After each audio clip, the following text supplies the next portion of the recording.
Olá, muito boa tarde. Estas semanas são de recomeços, em circunstâncias únicas, a exigir novas formas de fazer o que sempre aconteceu em formatos consagrados no tempo. A catequese é um deles, à procura de se reinventar nos condicionalismos atuais. Um tema para analisar com o Padre Tiago Neto, responsável pelo setor da catequese no Patriarcado de Lisboa. Antes mostramos outros temas da atualidade. Fé e responsabilidade cívica. As atitudes para a peregrinação de 12 e 13 de outubro em Fátima, com a participação limitada a 6.000 peregrinos. O recinto do Santuário de Fátima não vai estar vazio como nos dias 12 e 13 de maio. Mas o número de peregrinos presentes vai ser um reflexo do distanciamento social ditado pela pandemia. Na noite do dia 12 e na manhã do dia 13 de outubro, há um limite de peregrinos no recinto para participar na última peregrinação internacional aniversária. Por força das circunstâncias, o número de peregrinos que poderão entrar no recinto será limitado. Não pode haver reserva prévia de lugares, mas haverá marcação de espaços que se podem ocupar para que seja garantida a segurança a todos os peregrinos presentes. O acesso ao recinto do santuário será condicionado e entrarão peregrinos até se atingir o número máximo previsto no plano de contingência. 6.000 é o número previsto. Uma decisão dolorosa na afirmação do Bispo de Leiria Fátima, que pede fé e responsabilidade cívica a todos os peregrinos. Eu peço-vos que encaremos esta situação com fé e com responsabilidade cívica. Também para nós, responsáveis do Santuário de Fátima, é doloroso ter de tomar estas decisões, já que a nossa missão é acolher todos. Contamos com a oração de todos. Estamos certos de que, passado este tempo de pandemia, poderemos voltar a celebrar neste lugar tão significativo, sem as atuais restrições e com todos os que queiram vir. Para os empresários do Concelho de Ourém, 6.000 é um número que fica aquém das expectativas. Para o Presidente da República, representa um esforço de compreensão pelo momento atual. Há um esforço da Igreja em geral e em particular aqui do Santuário de Fátima para compreender o momento muito complicado que vivemos e o exemplo que deve ser dado aos portugueses com sacrifício de muitos milhares, muitos, que têm como hipótese vir noutros fins de semana, ainda em outubro ou novembro, e tanto quanto sei, alguns até vêm antes ainda do dia 12 e do dia 13, a cumprimento de promessas ou de intenções, mas não subcarregando aquilo que é o conjunto de peregrinos presentes naquelas celebrações. Na perspectiva dos empresários, de facto, o número apontado dos 6.000 ficou muito aquém do esperado. O recinto do santuário tem condições para receber um número muito mais elevado de peregrinos em absoluta segurança. Na nossa perspectiva, é lógico, terão existido argumentos e que nós desconhecemos quais que levaram à fixação desse valor. De qualquer maneira, os 6.000 peregrinos é um número que se consegue ter no Santuário de Fátima em qualquer sábado ou domingo de um outro fim de semana. Declarações registadas no momento da visita do Presidente da República a Fátima, na atenção ao agravar de um problema empresarial e social por causa da pandemia. Temos aqui um problema que é um problema para as estruturas turísticas, mas um problema para toda a atividade económica, quer dizer, relativamente a Fátima e a Ourém. Quer dizer, é um concelho, já não falo nos concelhos vizinhos, que vão até Leiria e vão até Santarém, que dependem muito de um turismo que infelizmente o externo não pode viajar hoje. As peregrinações vindas da Coreia, por exemplo, ou dos Estados Unidos da América, ou da Polónia, ou da Itália, para falar algumas das mais representativas, mas há os peregrinos portugueses e que têm momentos que são particularmente evocativos. Este ano, até nos momentos evocativos, a ausência de peregrinos é notória, o que coloca muitas empresas na luta pela sobrevivência. Está-se a lutar neste momento pela sobrevivência, com taxas de 10%, mas que chegaram em agosto acima disso, 20%, 30%, mas é muito aquém daquilo que se esperava por uma razão muito simples, porque hoje o grosso dos peregrinos é português. E a grande maioria vem e vai no mesmo dia. Quer dizer, e muitos deles, com as dificuldades da crise, trazem o farnel, trazem o que comem e não usam a restauração. Portanto, não tem nada a ver com o turismo estrangeiro e com o turismo de dormida e de permanência. Por causa de todas as contingências, nomeadamente as que foram assumidas para a realização da peregrinação de 12 e 13 de outubro, o Santuário de Fátima não pode receber numerosas peregrinações num só dia, mas pode receber muitos peregrinos todos os dias. O Santuário continua aberto todos os dias, com um programa de celebrações, permitindo que todos por aqui possam passar, mesmo fora das grandes peregrinações. Este será sempre um espaço que nos convida a sentirmos-nos acolhidos por esse coração imaculado, o coração da Mãe, que é a expressão do imenso coração de Deus. Para o cardeal Dom António Marto, a palavra de ordem é não desistir. Não podemos desistir. A escuridão e a incerteza que atravessam os nossos dias não durarão para sempre. Este é o maior ensinamento da nossa fé que a mensagem de Fátima tão bem sublinha. O bem triunfará. O meu imaculado coração triunfará. Com um número limitado de presenças no Santuário de Fátima, a peregrinação internacional aniversária de 12 e 13 de outubro pode ser seguida pelos meios de comunicação social e é também aí que está em curso uma peregrinação virtual. Peregrino pelo Coração é a proposta para percorrer passos diários até aos dias 12 e 13 de outubro.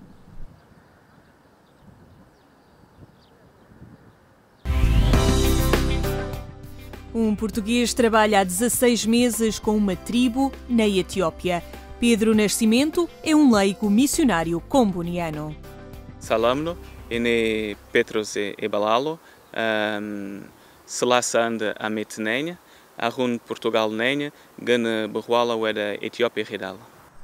Há 16 meses que Pedro Nascimento está na Etiópia. Um trabalho missionário com os leigos combonianos. Foi uma decisão muito pensada, depois de duas experiências de um mês em Moçambique, no norte de Moçambique, em Carapira. Senti o desejo de dar mais para a missão e dar mais de mim, senti que era uma vocação de Deus e então, depois de fazer o curso, a formação de 2 anos com os leigos missionários combonianos, disponibilizei-me para partir. Foi em outubro de 2018, mas dificuldades na obtenção dos vistos empurraram a partida para março de 2019. Começou pela capital, Addis Abeba, para estudar a língua e conhecer a realidade do país. Depois viajou 545 quilómetros até junto do povo Gumuz, já perto da fronteira com o Sudão. É um local muito bonito, um local de primeira evangelização, um povo que há uns anos atrás nunca tinha ouvido falar de Jesus, de Cristo, que nos dá muito trabalho, não é? É uma realidade dura, uma realidade muitas vezes de sofrimento, de intolerância étnica entre os povos que coabitam entre si, mas é um momento único para falar de Jesus e para anunciar Jesus com a nossa vida, com o nosso testemunho e com o nosso trabalho.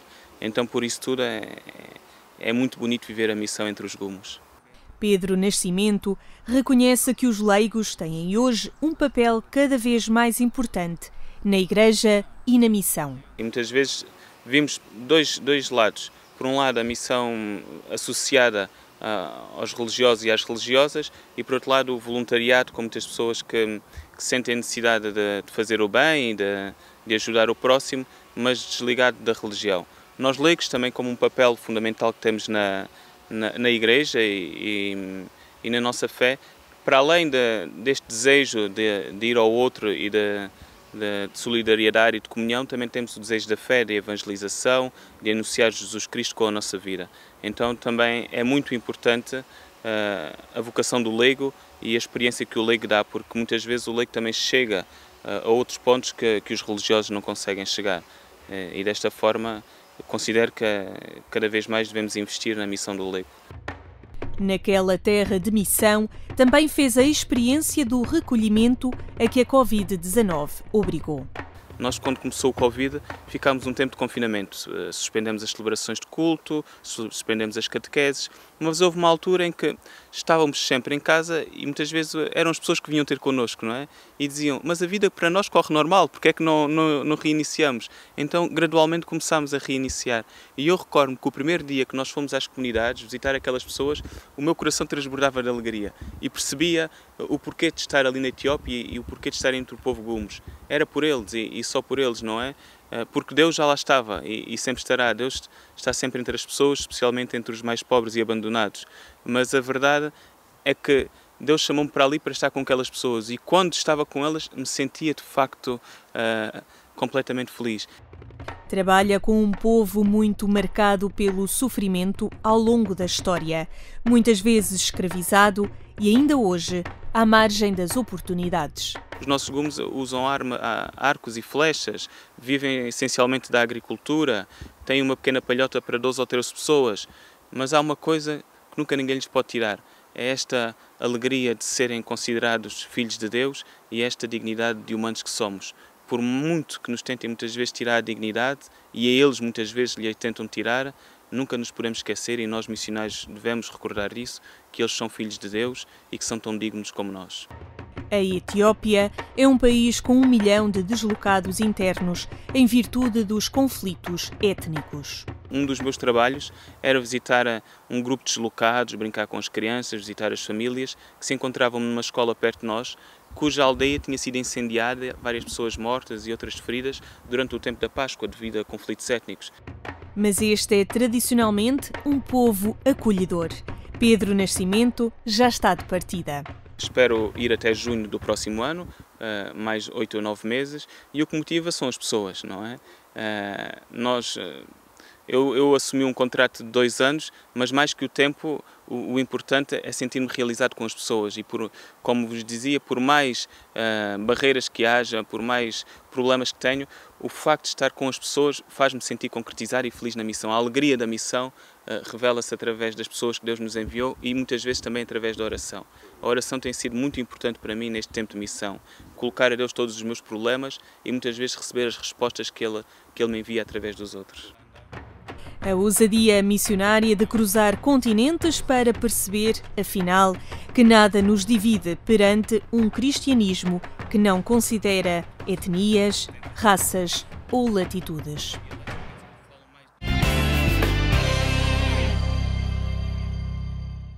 Em agência.eclesia.pt encontra estas e outras notícias que atualizamos permanentemente. Agora falamos sobre a catequese nas circunstâncias atuais com o Padre Tiago Neto, convidado do programa Eclésia. Muito boa tarde. Boa tarde, Paulo. Obrigado, Padre Tiago, por estar connosco. De que forma é que as paróquias, e claro tenho experiência sobretudo aqui no Patriarcado de Lisboa, se estão a preparar para retomar a catequese? Bom, de modo geral, nós podemos dizer que a experiência da pandemia e do confinamento veio trazer grandes novidades à catequese, particularmente naquilo que é uma forma diferente de comunicar com as famílias e com as crianças e adolescentes. A catequese não acontece apenas em contexto presencial, mas também noutros contextos, nomeadamente o mundo digital tornou-se algo muito presente na catequese. Nós realizámos um processo grande de avaliação e trabalho com os catequistas, particularmente os formadores e os coordenadores de paróquia, ao longo de todo o verão, de modo a possibilitar agora um recomeço tanto quanto ajustado a cada situação. Portanto, podemos dizer que essa é a grande particularidade deste recomeço, é o facto das paróquias poderem escolher e, no fundo, consoante cada realidade, a forma melhor de começar a catequese. Não há, portanto, um modelo que é imposto, chamemos assim, para toda a... Há algumas orientações. Nós, no fundo, em consonância com o Departamento Nacional da Catequese, tivemos também algum trabalho de elaboração das orientações para a catequese em tempos de pandemia e sabe grandes possibilidades. Nós aqui no Patriarcado escolhemos, no fundo, 2 grandes prioridades. No fundo, a valorização da família como lugar de evangelização, por um lado, simplificando aquilo que são os processos de catequese familiar, ou portanto, tornando-a mais ágil e flexível para que as paróquias possam trabalhar com os pais, particularmente nos 2 primeiros anos da catequese. Portanto, o primeiro e o segundo ano propomos de facto que seja realizada a catequese familiar em moldes mais simplificados. Portanto, o catequista trabalha diretamente com as crianças e com os pais para divulgar um bocadinho e para facilitar o trabalho dos catequistas. Já tivemos alguma formação sobre isso. Por outro lado, tivemos também uma equipa a trabalhar, podemos dizer, na capacitação digital dos catequistas. Ou seja, não só poder funcionar com plataformas de reuniões, não é? Mas também utilizar algumas ferramentas digitais para introduzir na catequese. Nós já fizemos 2 formações pequenas sobre isso, portanto, o catequista, no fundo, escolhe uma ferramenta e propõe um trabalho para exemplificar na catequese. Portanto, tivemos gente de várias dioceses e também do Brasil, portanto, é interessante como isto chega a todo lado. E, portanto, de alguma forma, os catequistas vão-se motivando para, além do catecismo e dos materiais que são próprios da catequese, também introduzir aquilo que é a parte digital, as ferramentas digitais, não é? De facto, a catequese não pode estar amarrada àquilo que são as coisas habituais e, de facto, a pandemia vem-nos pôr diante dos olhos aquilo que é uma evidência e muitos catequistas sentem necessidade de formação e sentem necessidade também de promover, junto das famílias e das crianças e adolescentes, algumas práticas a nível digital. De facto, a catequese tinha uma referência fundamental que era esse encontro presencial, não é? Entre o catequista e as crianças, os adolescentes. Agora, se tivesse que deixar 2, 3 sugestões de novas formas de fazer, o que é que lhe poderia sugerir? Em primeiro lugar, eu penso que a catequese deve encontrar novos lugares. Portanto, a referência à comunidade cristã não pode ser mais uma presença ou uma referência presencial. Ou seja, a comunidade cristã tem que encontrar formas de comunicar e de estar para além daquilo que é o presencial.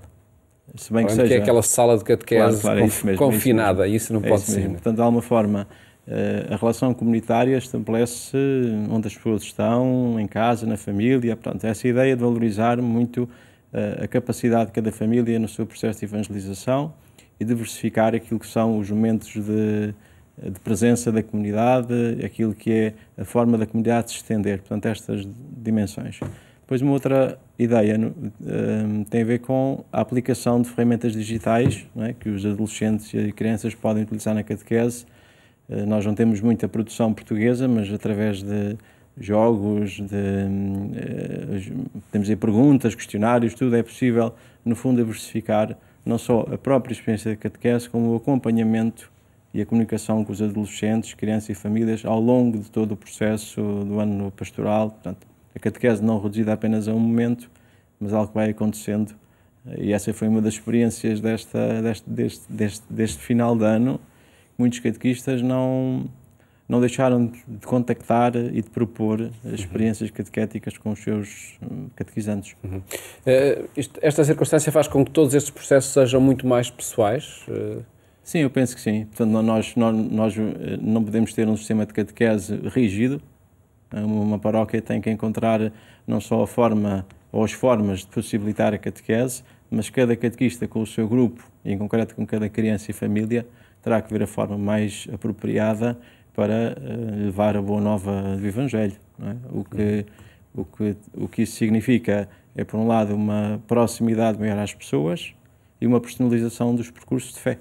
Também no que respeita depois aos sacramentos, isso tudo, é algo que devemos valorizar. E podemos ter a perspectiva de que essa personalização pode resultar em percursos de fé mais consolidados? Sim, eu penso que sim, porque nós vamos vendo que uma das dificuldades da nossa evangelização tem a ver com a articulação entre a pessoa e a comunidade. Não é? Muitas vezes é difícil encontrar na comunidade espaços de crescimento. Não é? Ao diversificarmos aquilo que é a forma da comunidade se tornar presente na vida das pessoas, isso pode facilitar também aquilo que é um desenvolvimento mais natural da fé, mais relacionada com a vida da pessoa e com a sua circunstância. Com um grande ponto de todo este processo a passar para a família, que desafio está aí, uma vez que, pelo menos pelo diagnóstico feito muitas vezes, é que as famílias estão distantes destas causas? Sim, isso é um grande desafio, mas de qualquer modo, uma vez que a família no fundo, confia na catequese para educar o seu filho, não é? Nós sentimos também que, por um lado, ou por outro lado, as famílias vão tornando-se mais empenhadas naquilo que é a sua responsabilidade de educar. E, portanto, não é preciso começar por, podemos dizer, grandes coisas, mas na linha daquilo que é um primeiro anúncio, na linha daquilo que é a valorização da dimensão educativa da família, também a nível da fé, nós vamos propor também algumas atividades para serem realizadas em família. Portanto, atividades índole digital, realizadas com os pais e com os filhos durante este ano de catequese. Para para as famílias que podem estar naquela indecisão ou no tempo de iniciar o percurso catequético este ano, o que interessa dizer? Interessa dizer que as paróquias e os catequistas estão muito empenhados em que tudo corra com segurança, por um lado, não é? Todas as paróquias têm planos de contingência e planos aprovados tanto quanto pelas delegações de saúde locais, para que a catequese funcione em segurança. Portanto, essa é a primeira coisa quando é presencial. Mas, particularmente, aquilo que tem acontecido, aquilo que é essencial, é, no fundo, que os catequistas mantenham uma comunicação próxima e adaptada a cada família, a cada situação, não é? Portanto, só com comunicação, só com uma boa comunicação e proximidade, é que, no fundo, também vem essa confiança, que não é apenas uma confiança de cumprir regras, mas é uma confiança de relação e que é essencial para a catequese. E por certo que vai marcar também este ano catequético em novas circunstâncias. Muito. Muito obrigado, Padre Tiago, e felicidades para esse trabalho também de animação na catequese aqui no Patriarcado de Lisboa. Mais logo acompanhe a nossa edição na rádio, na Antena 1, quando forem 22h45. Votos de uma ótima tarde. Até amanhã, se Deus quiser.